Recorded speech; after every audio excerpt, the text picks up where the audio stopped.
He wakes to silence. The house is cold. She left hours ago. Only her scent lingers. On the pillow, the sheets. When she returns, it's the same pattern. Distant, withdrawn, until she needs him.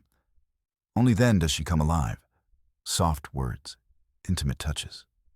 Then distance again. He tries to bridge the gap, to find warmth in their marriage. But one evening, he notices something. Her phone buzzes. Boss's name lights up the screen. A pattern begins. Secret lunches, late-night texts, sudden emotional warmth. He follows. She's not coming home for love. She comes home for sex and to anchor herself while she's dating the boss.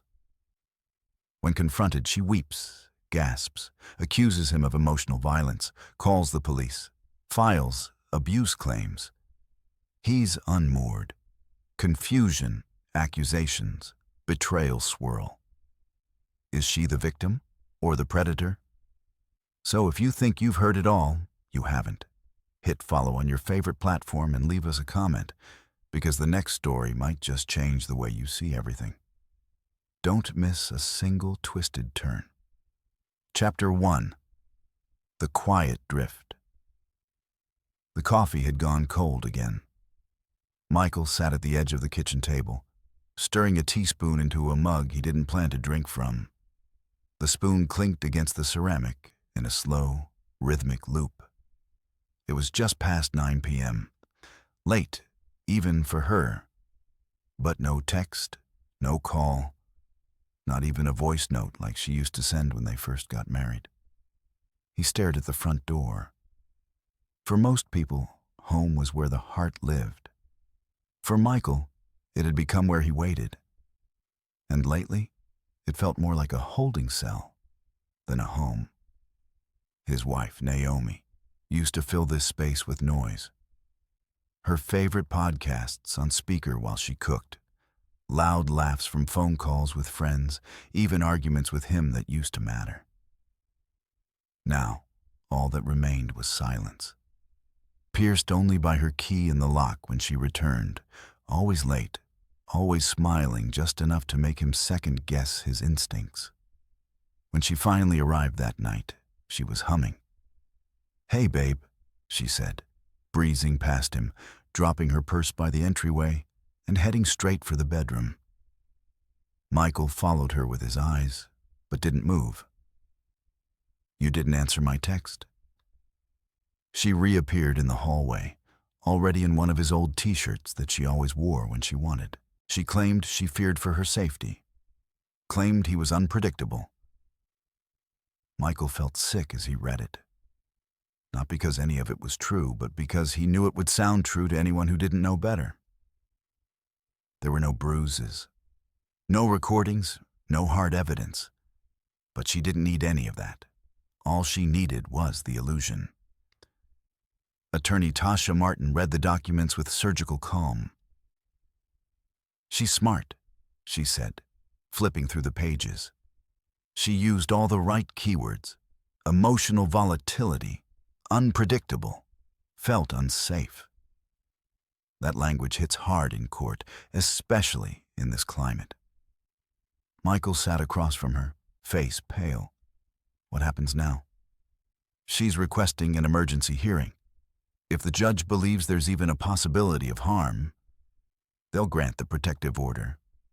That could mean you'll be legally barred from your own home, from contacting her, maybe even from your job if your workplace has policies around domestic allegations. Michael exhaled slowly, trying not to panic. She's burning everything down. "No," Tasha said. "She's taking the house and torching the bridge behind her." That afternoon, Tasha walked him through strategy.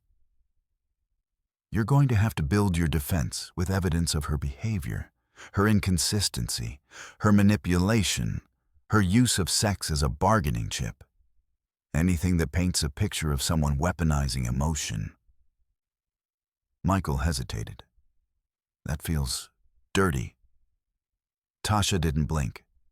"This is dirty. You think the court sees innocence and guilt the way you do? They see paperwork, patterns, documentation. If you want to win, you need to stop thinking like a husband and start thinking like a defendant. Michael opened his phone and started scrolling. Late-night texts from Naomi that suddenly turned flirty after a fight. Screenshots of her blaming him for her emotional distance. Her saying, "If you'd stop pushing me away, maybe I wouldn't need Jordan so much." That one hit hardest. She had admitted it, barely veiled. She wasn't just using Michael as a backup plan. She was building her story on his bones. Later that night, he met Darius at a bar downtown. Somewhere dimly lit, anonymous. "She really filed abuse?" Darius asked, eyes wide. Michael nodded, sipping his drink. Darius leaned in. "Listen, I know a guy. Private investigator. Real low-key. If she's seeing your boss, he'll find out." Michael hesitated. "I don't want to go down that road unless I have to." Darius scoffed. "You already went down that road. She called the cops on you. You're halfway to hell, man. You better find some gasoline and draw a map." 3 days later, Michael met the private investigator in a parking lot behind a dentist's office. His name was Clint. 50-something salt and pepper goatee, old-school charm with a cheap cigarette tucked behind his ear. He flipped open a notepad. "Name? Naomi Whitaker, works for Kaler and Hess, marketing exec." "Who's the other guy?" "Jordan Becker, her boss." Clint nodded. "What do you want to know?" "Everything," Michael said. "Give me 3 days." While Clint dug into Naomi's movements, Tasha filed a motion to counter the restraining order. She attached the phone logs, the flirtatious messages, and even the message Naomi sent after her initial complaint, asking Michael to please talk to me when you calm down. "She's undermining her own story," Tasha said. "That helps." But Michael wasn't so sure. He still remembered the look on Naomi's face when the police showed up. She wasn't afraid. She wasn't panicked. She was prepared. By the time the hearing date arrived, Clint returned with a file. He tossed it on the desk in front of Michael and Tasha. "Your wife? She's had a standing dinner reservation at a rooftop lounge downtown every Wednesday for 3 months. Same table. 2 glasses of wine. Jordan Becker's name is on the booking." Michael opened the file. Photos, receipts, a screenshot of a security camera frame. Naomi leaning across the table, fingers grazing Jordan's wrist. Clint lit his cigarette. "That's not a boss-employee dinner. That's a romance." Michael felt cold. It wasn't about the betrayal anymore.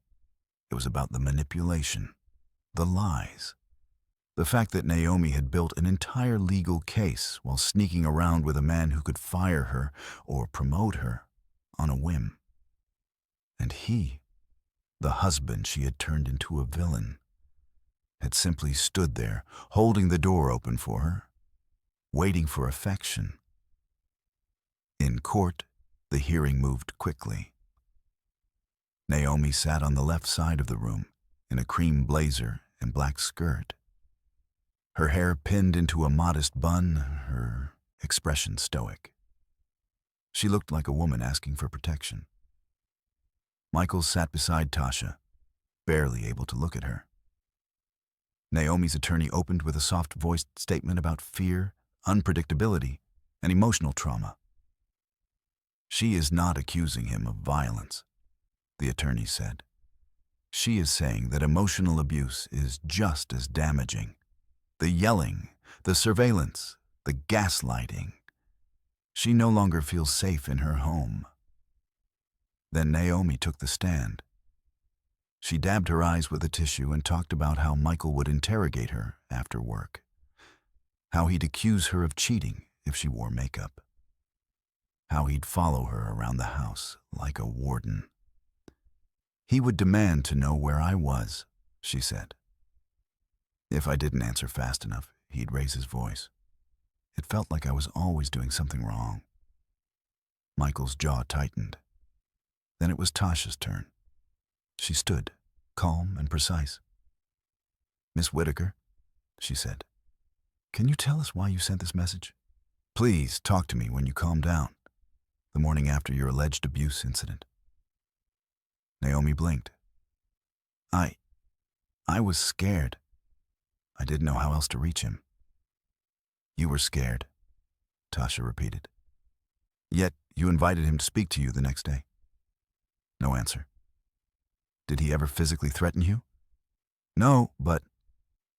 "Did he ever raise a hand?" "No, but emotional abuse."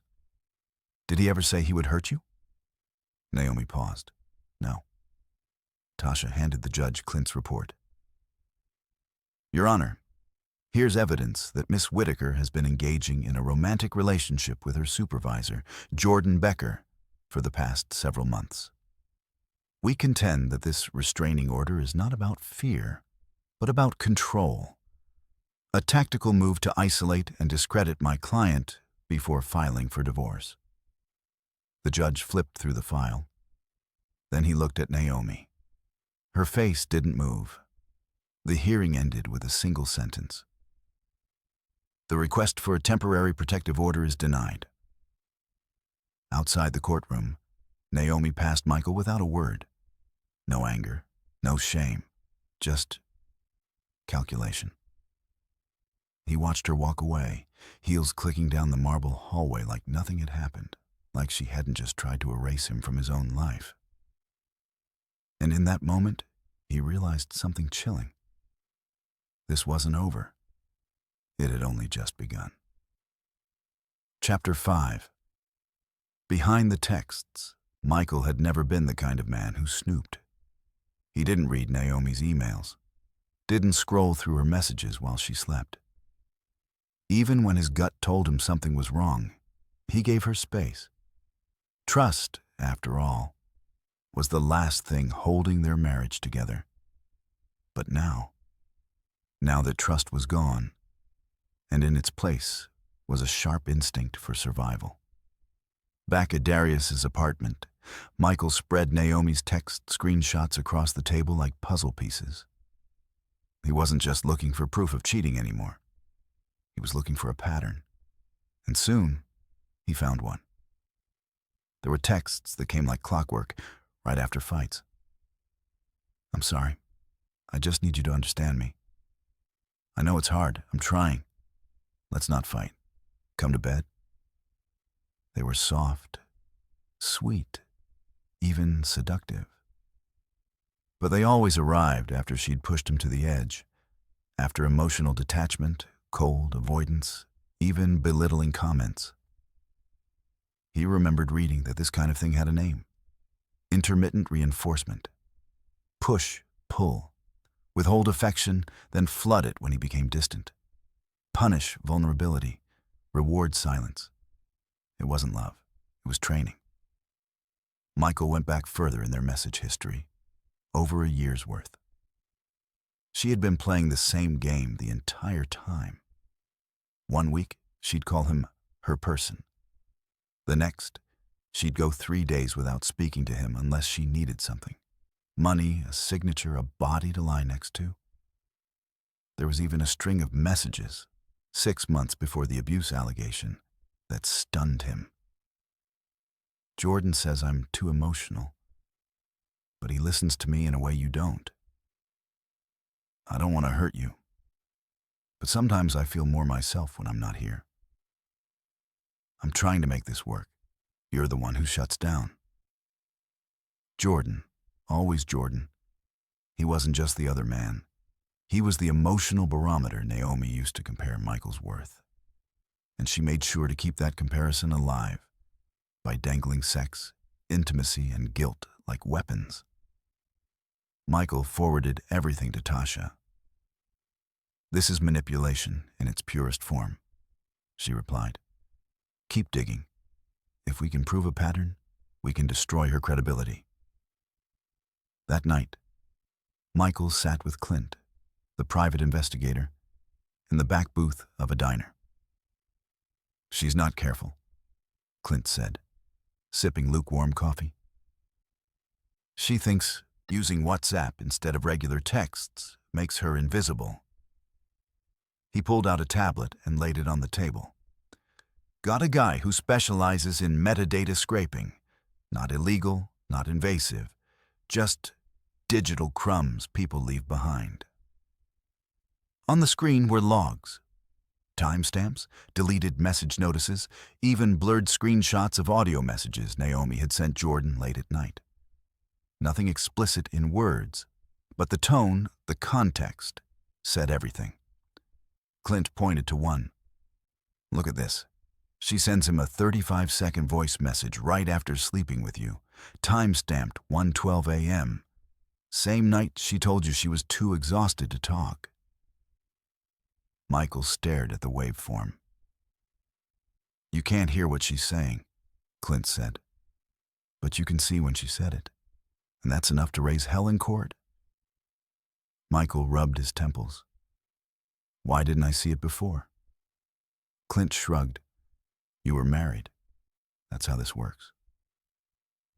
Tasha laid out the new strategy the next morning. "We don't need to prove she cheated.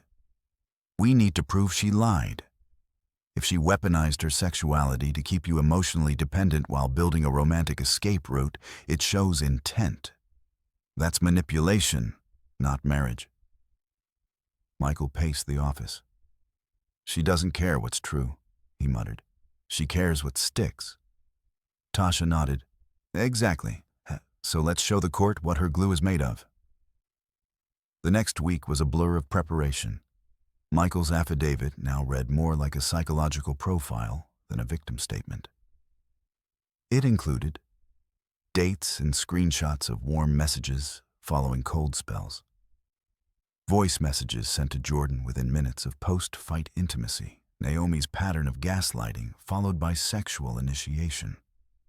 Her documented comment, "If I leave, people will think you are the monster."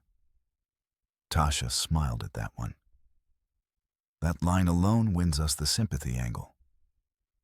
They also prepared to file a counterclaim for emotional abuse, not as a revenge tactic, but as a way to neutralize her legal leverage. And then there was the nuclear option, alienation of affection. It was a little-known civil tort, only legal in a handful of U.S. states, including North Carolina. It allowed one spouse to sue a third party for deliberately interfering in a marriage. In other words, he could sue Jordan. Michael sat stunned when Tasha explained it. "You're saying I could legally hold him responsible?" "If we prove he pursued her while knowing she was married, yes. You'd have a solid case. Texts, photos, recurring dinner reservations. It's all ammunition."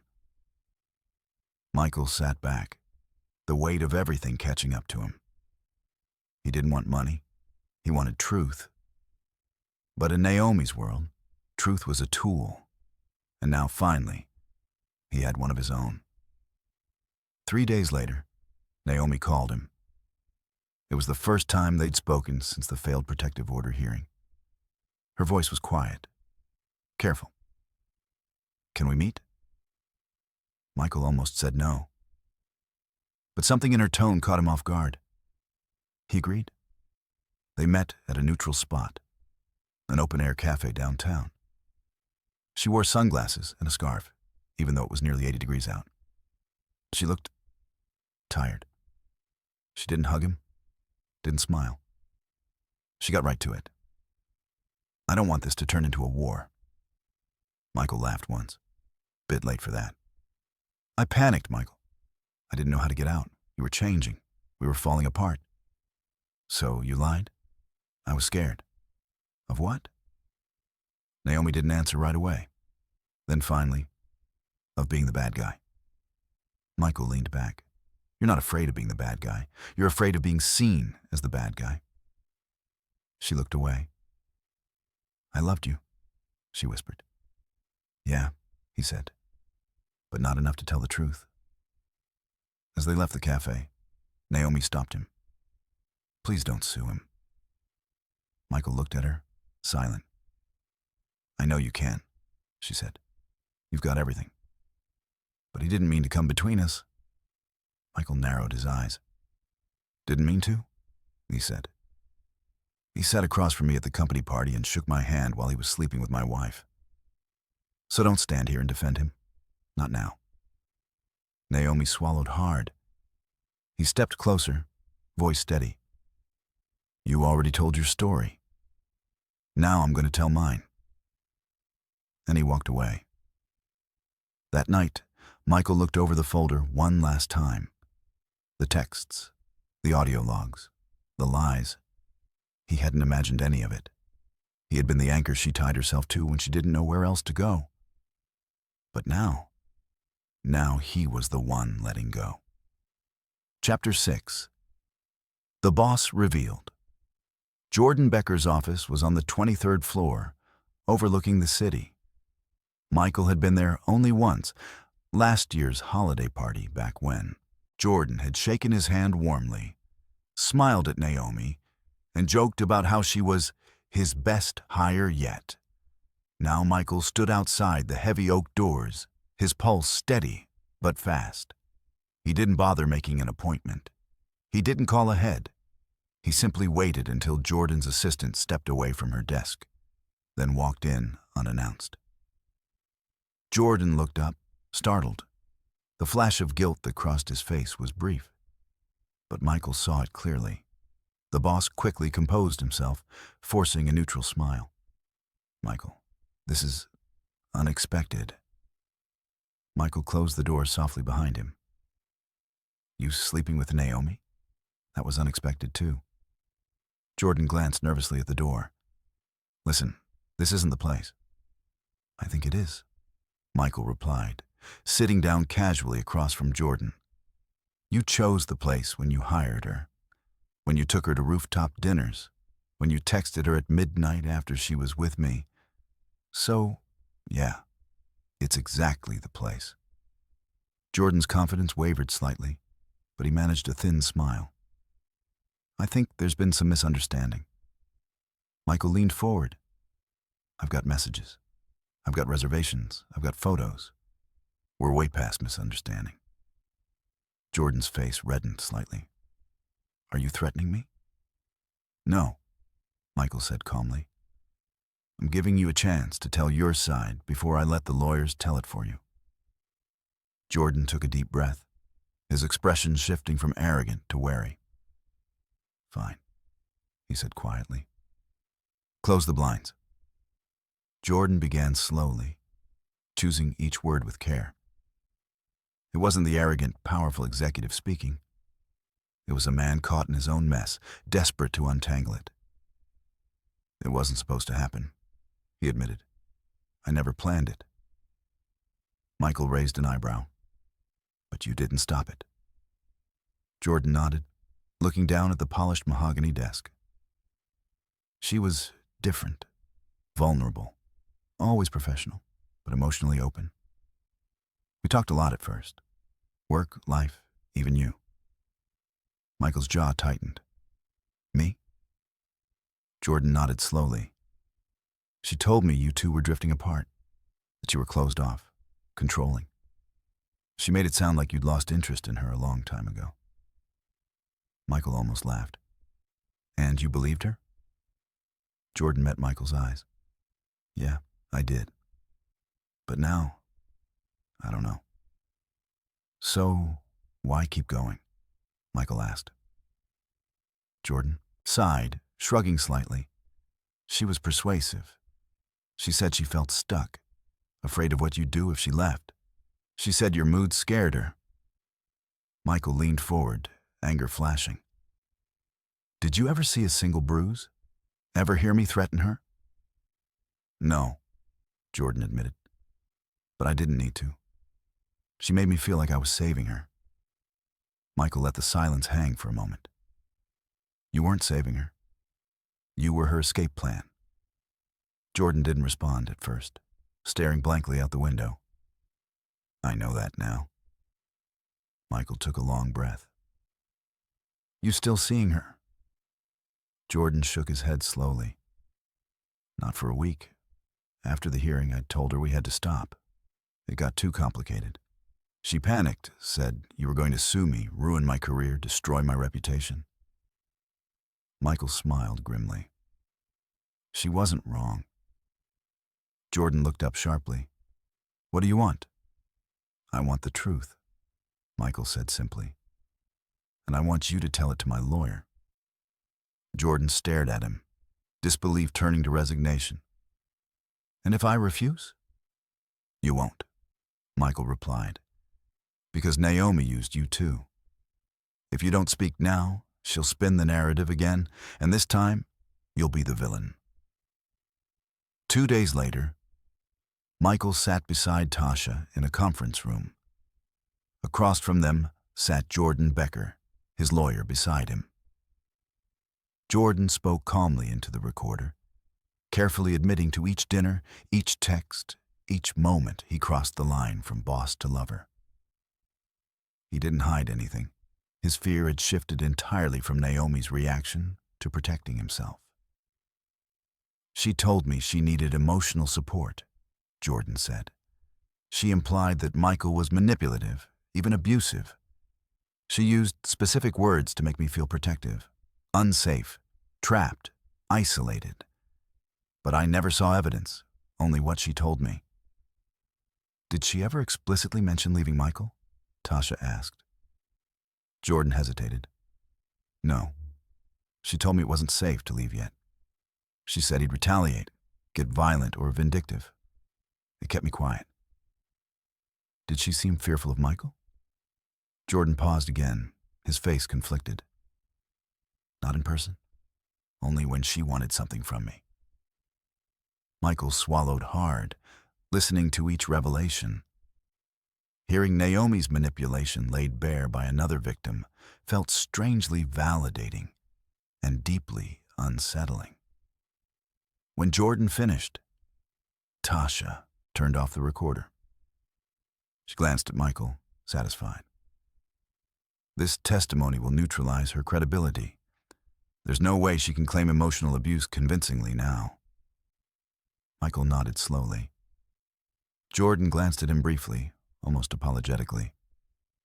"Michael," he said quietly, "I'm sorry." Michael held his gaze briefly, then stood.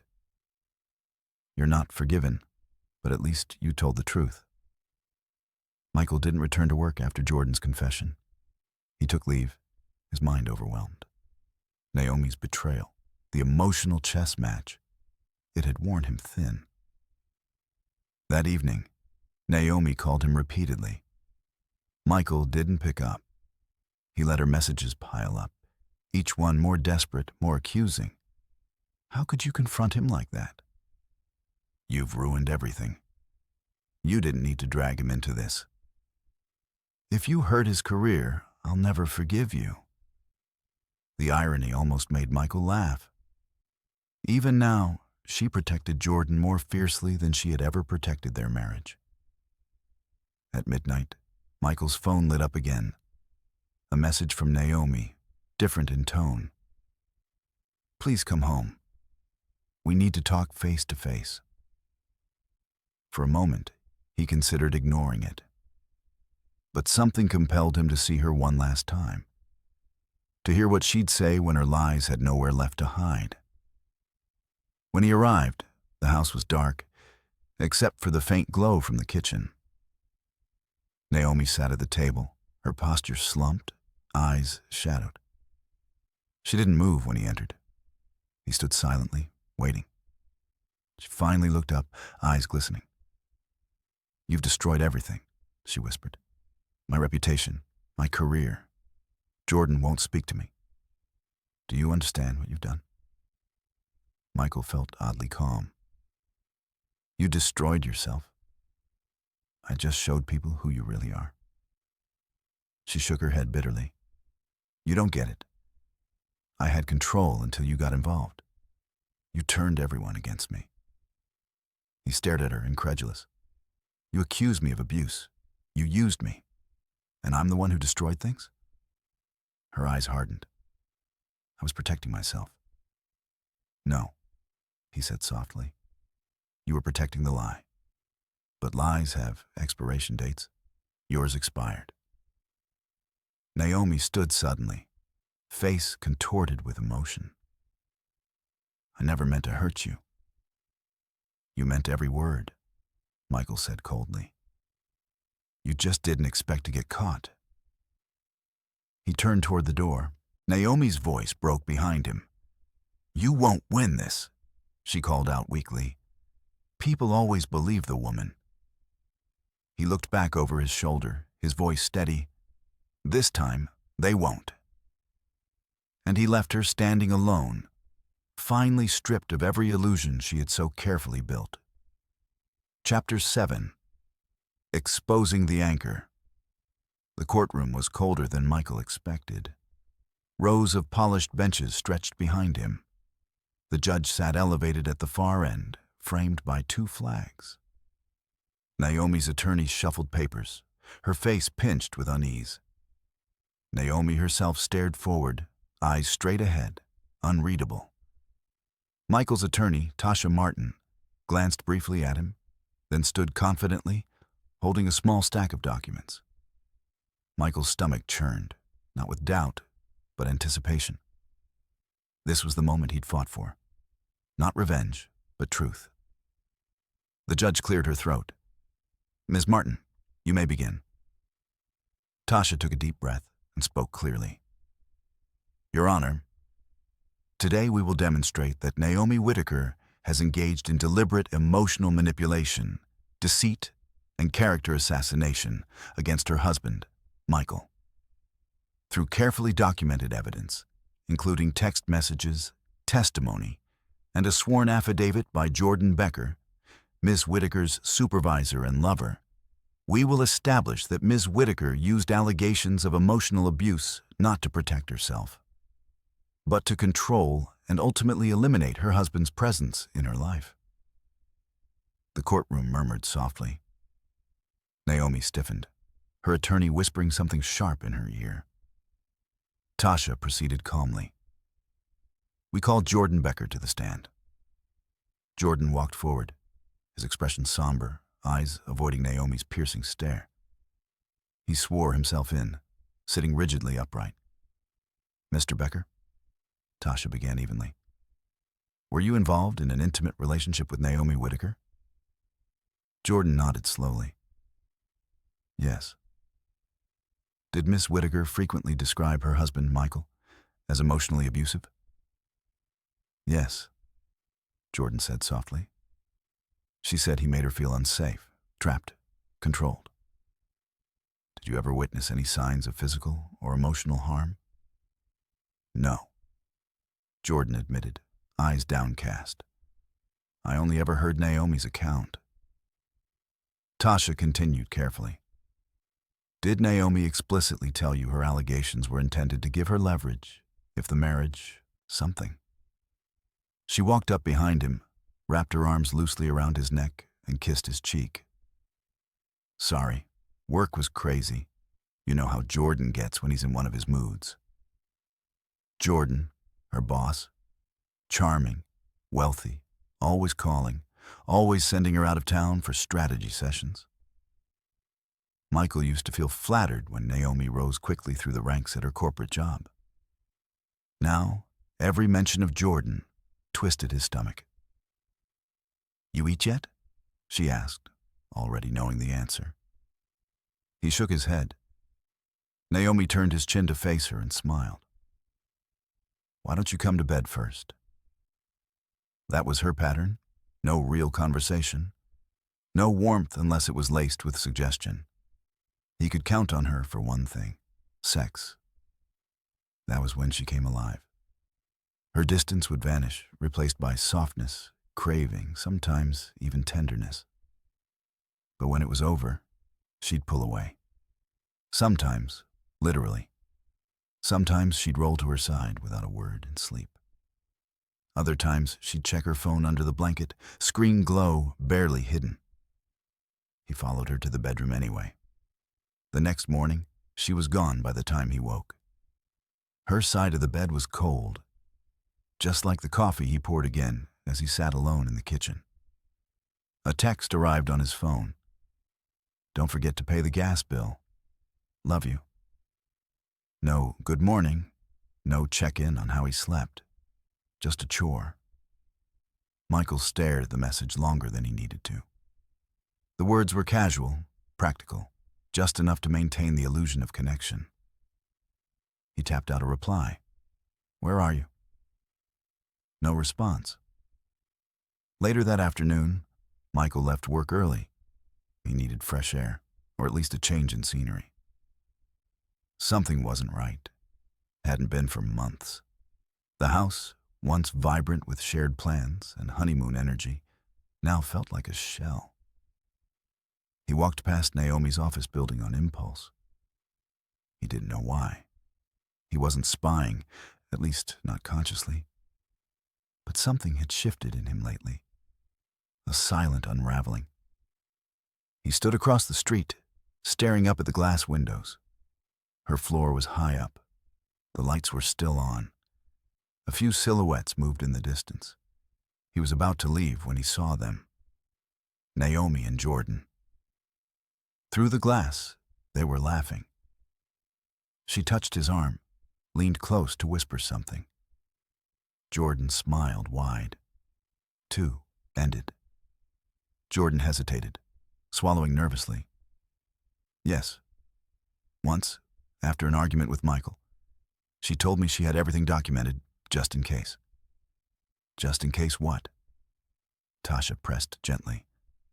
"Just in case she needed to end things cleanly without losing control," Jordan replied, his voice quiet but steady. The judge took notes, expression thoughtful. Naomi's jaw tightened visibly. Tasha pivoted slightly. "Did you feel manipulated by Miss Whitaker?" Jordan exhaled deeply. "At the time, no. But looking back, yes. Naomi often implied Michael was dangerous. I felt responsible for protecting her." Michael glanced toward Naomi. She looked down, her knuckles white as she gripped the table edge. "Thank you," Tasha concluded, returning to her seat. Naomi's attorney stood quickly, hoping to regain footing. "Mr. Becker, did Naomi ever ask you directly to fabricate stories about abuse?" Jordan hesitated, then answered, "No, not directly." "Thank you," Naomi's lawyer said confidently. No further questions. But the damage was done. The courtroom had already heard Jordan's hesitation, his discomfort evident. It wasn't explicit lies Naomi had fed him, but subtle manipulation, enough to cloud perception. Next, Michael was called to testify. He took the stand, feeling every pair of eyes on him, curious, judgmental, sympathetic. He spoke clearly and steadily, describing Naomi's pattern of coldness followed by sudden intimacy, her selective affection, her emotional distancing, and finally, the night she called the police. "Did you ever threaten her?" Tasha asked directly. "No," Michael said firmly. "We argued, yes, I raised my voice, but I never threatened or intimidated her." "Did Naomi's behavior ever confuse you emotionally?" "Yes, constantly. One moment she was affectionate, the next distant and cold. She'd disappear emotionally, and then return for intimacy. It felt deliberate." "And what did you eventually discover?" Michael inhaled deeply, making sure to look directly at the judge. "She was having an affair. She used my emotional confusion to keep me off balance, unsure, dependent." Naomi's attorney cross-examined briefly, but Michael's sincerity, supported by evidence, made her efforts futile. Finally, Naomi herself took the stand, eyes glistening, voice trembling, slightly. "I never meant to hurt Michael. Yes, our marriage was struggling, but it wasn't manipulation. It was survival. I felt afraid." Tasha stood calmly. "Afraid of what?" "His temper," Naomi insisted. "His constant accusations." "Yet," Tasha replied carefully, "you continued engaging intimately with him after arguments, after moments you described as emotionally abusive. Why? Naomi paused, swallowing hard. I hoped intimacy would repair things. Or, Tasha countered, you used intimacy to regain emotional leverage. Naomi's eyes flared, voice strained. That's not true. Tasha retrieved a document. Do you recognize these texts you sent Michael after your arguments? Naomi looked down. Her face paled slightly. Tasha read aloud, calmly. I'm sorry. Come to bed. Let's forget tonight happened. Please forgive me. I need you. Do these messages sound like someone genuinely afraid, Ms. Whitaker? Naomi remained silent. And this? Tasha continued, holding another document. Your late-night voice messages to Jordan Becker immediately following intimacy with your husband. Why contact him moments afterward? Naomi's voice cracked slightly. I needed comfort. Tasha leaned forward. Or validation. Emotional anchoring with your husband, emotional connection with your lover. Perfectly balanced until your husband confronted you. Isn't that true? Naomi's voice broke. Frustration evident. I wasn't trying to hurt anyone. Tasha's voice softened, sympathetic yet firm. No. You were protecting your reputation, your choices, your control. The only anchor you needed from Michael was stability, so you could explore elsewhere safely. The courtroom grew quiet, absorbing every word. Naomi lowered her head, unable to respond. The judge finally addressed both attorneys. Thank you. I have sufficient information. Minutes later, the judge spoke clearly, her words measured. Given the substantial documentation, testimony, and corroborating evidence, it's clear that Miss Whitaker's allegations of emotional abuse lack consistency and credibility. Instead, the evidence strongly suggests manipulation for personal gain, leveraging allegations to exert emotional control over Mr. Whitaker. Thus, the court dismisses all allegations against Michael Whitaker. Relief flooded Michael. Naomi's shoulders sank, face pale and empty. The illusion she'd carefully woven unraveled in public view. The gavel struck sharply. Case dismissed. Michael rose slowly, feeling lighter.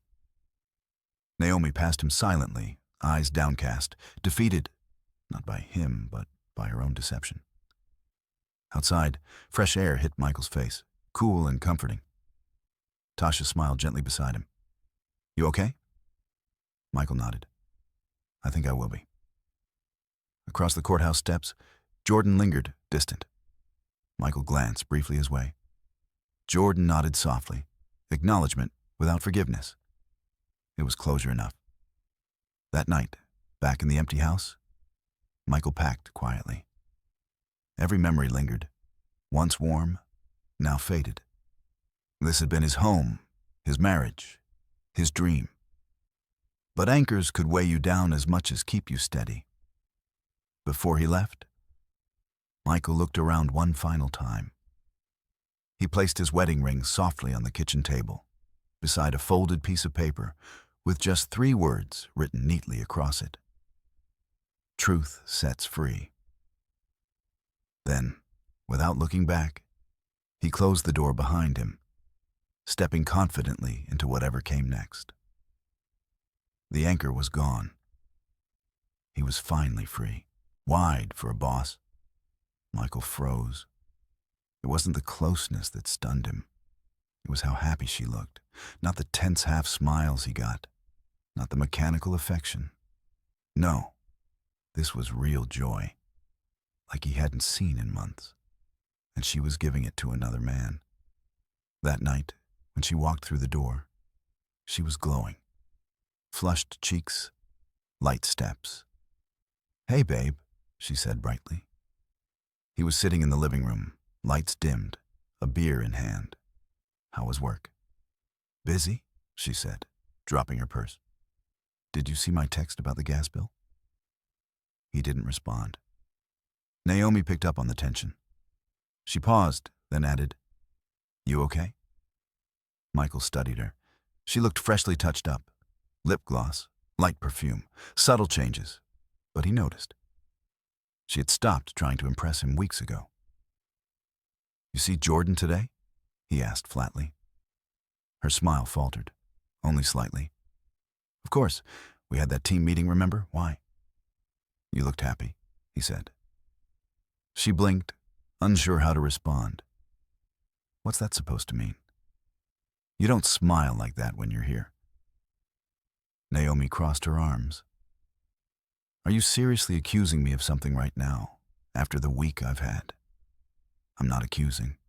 I'm observing." She narrowed her eyes. "You always do this. Get in your head. Make things up. That's why I don't tell you things anymore. You twist them." He set the beer down, slowly. "Then tell me the truth." Silence. She turned away.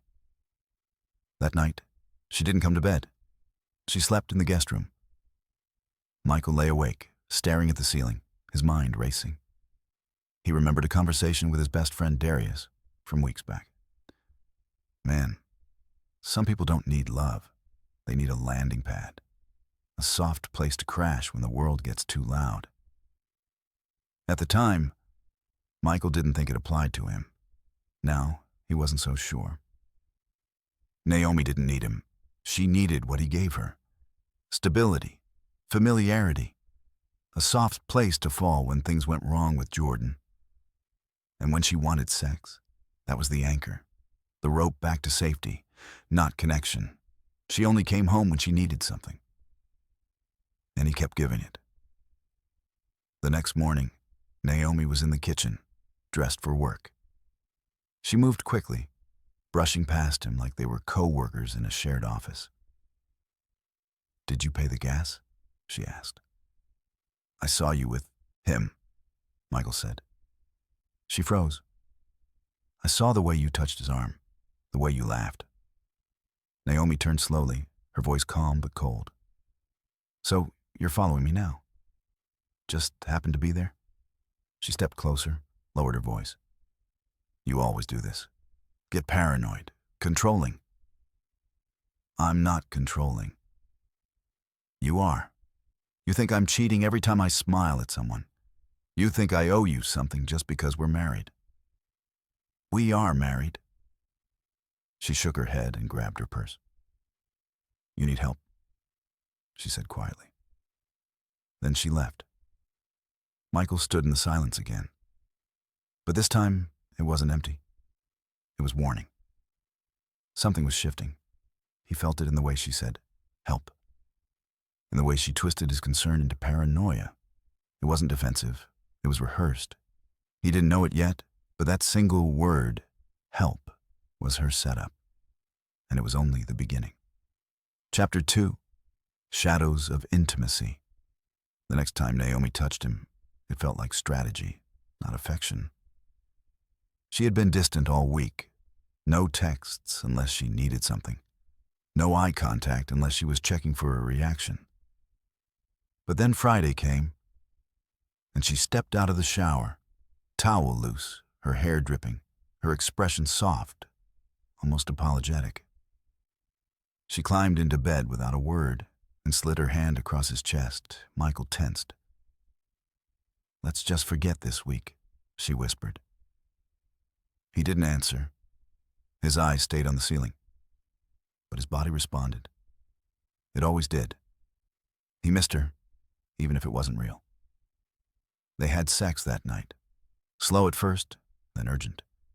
Her hands gripped him like a lifeline. But something in her rhythm told the truth. It wasn't about passion. It was about power. She needed to feel in control again. She needed reassurance that he was still available. And Michael, still hungry for the woman he married, gave her everything, even though he felt empty after. In the early years, their intimacy had been electric. They'd sneak away from family dinners, send flirty texts from across the room, laugh through pillow talk. But now, it was silent, functional. He had read once that people in manipulative relationships often confuse sex with connection, that when words break down, touch becomes the only currency left. He hadn't understood it then. Now he was fluent in the language. Afterward, Naomi rolled to her side, pulling the covers around her like armor. No kiss, no thank you. Just soft breathing and the glow of her phone lighting up again. She typed something quickly, smiled faintly, then tucked it under her pillow. Michael watched her quietly. His stomach tightened. The next morning, she was all smiles. She made coffee. She even cooked eggs. She was nice. Michael almost bought into it, until her phone buzzed again. And this time, it wasn't a name. It was a string of emojis. A wine glass, a heart, a flame. She didn't notice that he saw it. Or maybe she did. "Going into the office for a bit," she said, sipping her coffee. "Jordan needs help prepping the Monday deck." Michael blinked. "On a Saturday?" She shrugged. "He works nonstop. I don't want to fall behind." He wanted to say something, to ask why she was wearing lipstick, why she'd chosen heels instead of flats. But all he said was, "Have fun." Naomi smiled without looking up and kissed his forehead, like a parent to a child. By noon, she was gone. Again. Michael sat at the kitchen table scrolling through articles on emotional infidelity, on how some partners don't cheat with their bodies, but with their attention. One line stood out. If your partner only becomes affectionate when they feel you slipping away, that's not love. That's control. He closed the laptop. That night, Naomi didn't come home until after midnight. No text, no call. When she walked in, she didn't even look surprised that he was awake. "Long day," she said. Michael stood in the hallway, arms crossed. "You smell like wine." She dropped her keys on the table. "We had a client dinner. Was Jordan there?" She sighed, her back to him.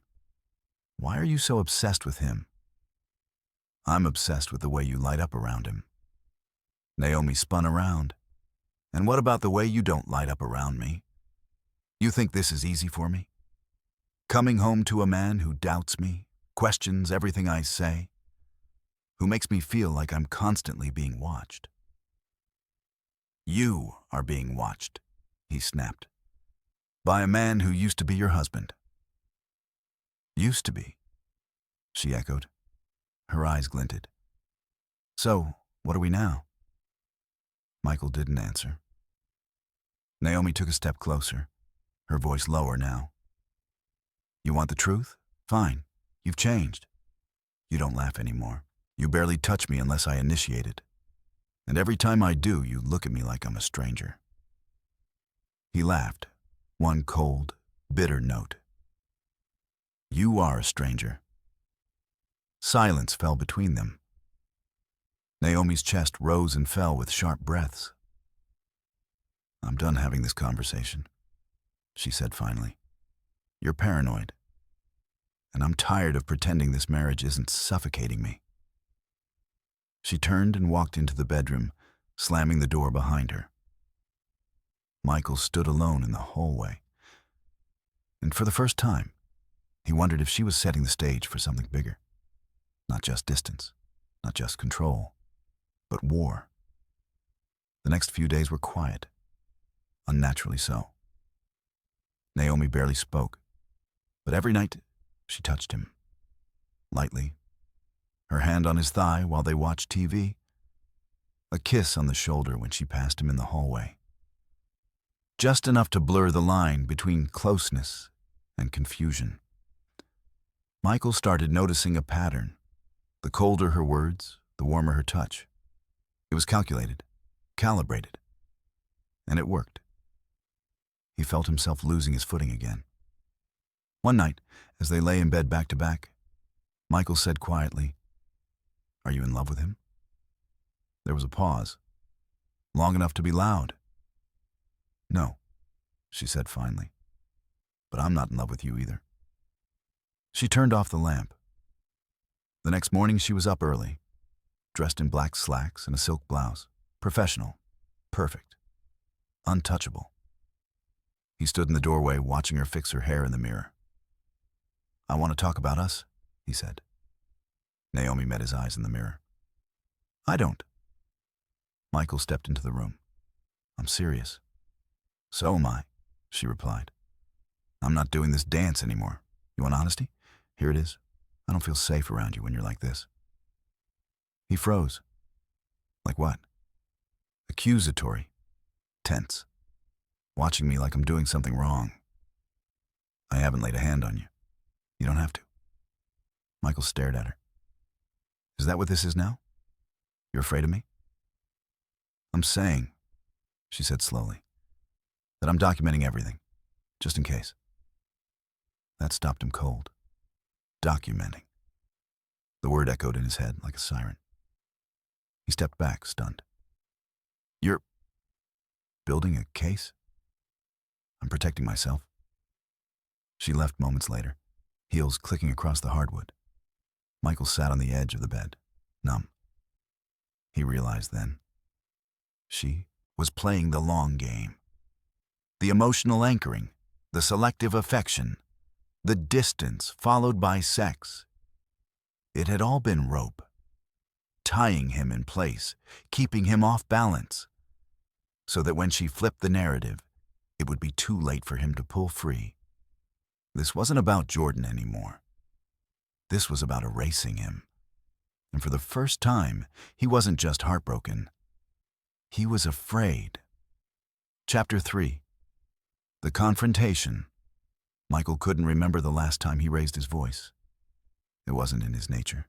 He wasn't the type to slam doors or throw furniture or bark orders. His anger was quiet, internalized. It stayed behind his ribs, coiled like a spring, until it settled into fatigue. But this time, he didn't recognize the man in the mirror. He was pacing the hallway outside their bedroom, fists clenched at his sides. Naomi had just walked in, 3 hours late. No call, no apology. Her lipstick was smudged, and her perfume clung to the air like smoke after a fire. And Michael had had enough. She walked past him like nothing was wrong. "Where were you?" he asked flatly. She paused. "I told you, I had a late meeting." "At a bar?" Naomi turned slowly, face unreadable. "What do you want me to say, Michael?"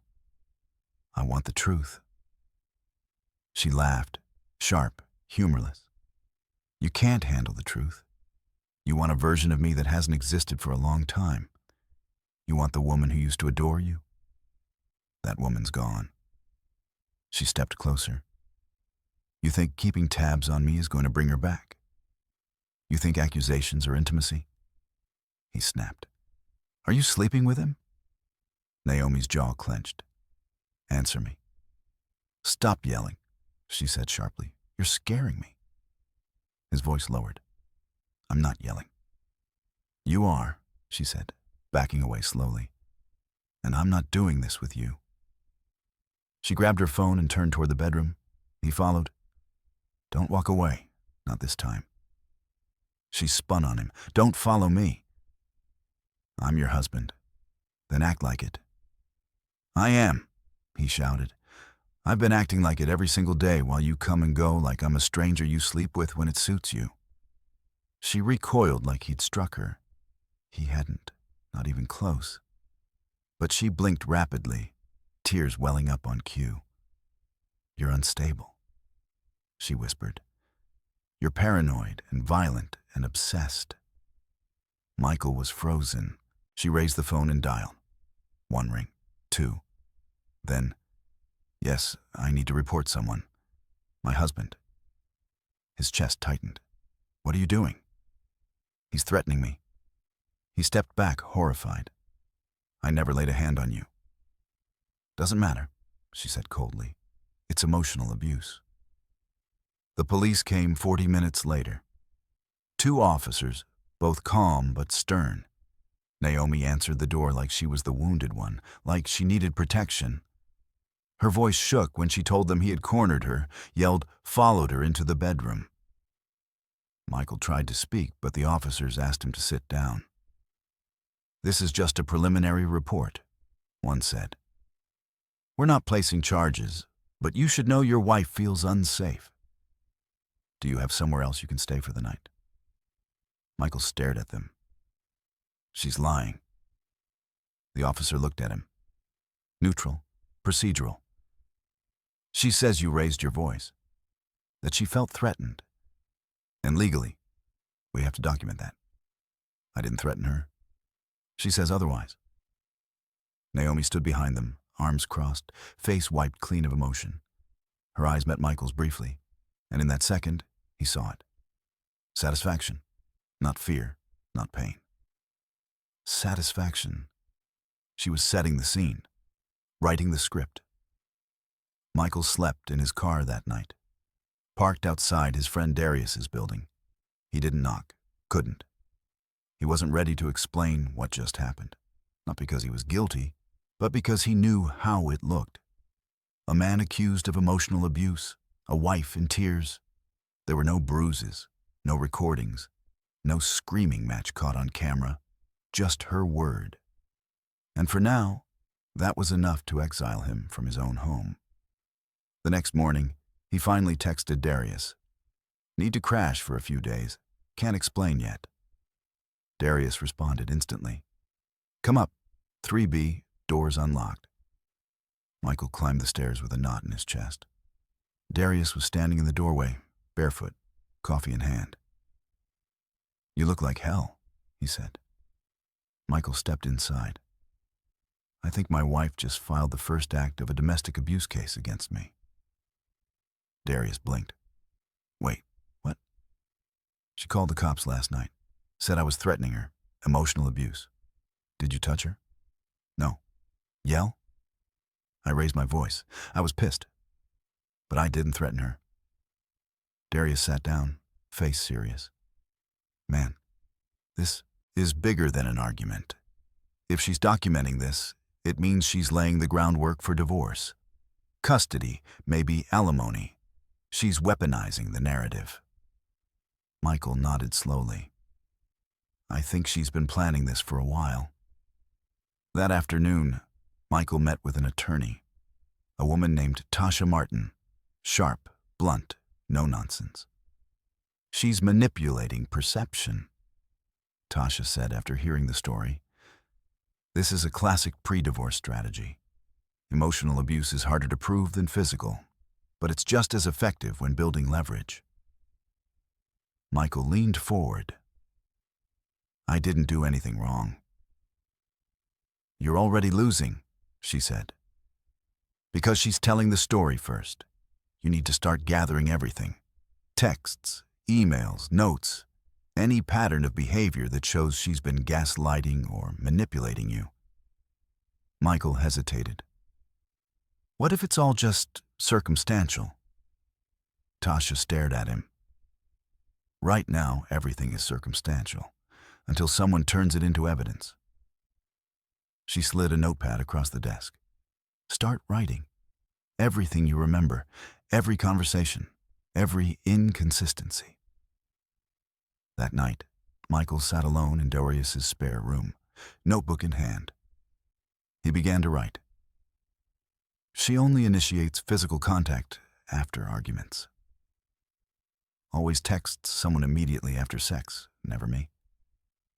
Said she's documenting things in case she needs protection.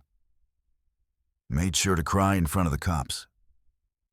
Mentioned feeling unsafe multiple times before anything even happened." It read like a blueprint, a psychological operation. He flipped back to the first page and wrote in bold letters across the top, "She only comes home for sex." And underneath it, "And when she's ready to play the victim." Chapter 4. Legal Crossfire. The knock on the door came at 6:42 a.m. Michael opened it in a t-shirt and jeans, bleary-eyed from a night of little sleep. A man in a blazer stood there, flanked by a woman holding a manila envelope. Her voice was crisp. You've been served. Michael stared at the envelope for a beat too long. Then he took it and closed the door without a word.